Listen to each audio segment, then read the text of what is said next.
da duplo lakše prođe nego što bi prošlo po starom sistemu. Ti si, ne znam, jesi gledao sad ovo proširenje, dakle ova dodatna mjesta kako su se rasporedila po kontinentima. Znači najmanje proširenje je dobila Europa, u kojoj se igra najkvalitetniji nogomet.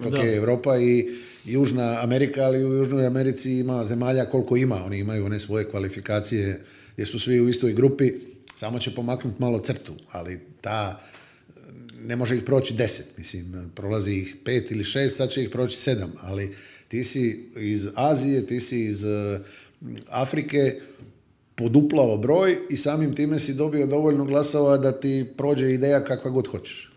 Da, ali nekako je time narušeno i te kvalifikacije. Sad kad dođe vikend, ja ne znam je li 10% ljudi u svijetu voli kad vidi dolaze kvalifikacije, a nema više Liga petice, ja ne znam, te kvalifikacije su dodatno urušene, jer te kvalifikacije imao prije normalno, imao da je jedan prolazio, drugi je išao u baraž, sad je to Hrvatska dobila skupinu, to je, znači, tako će biti na svjetskom prvenstvu, dobila je prelaku skupinu.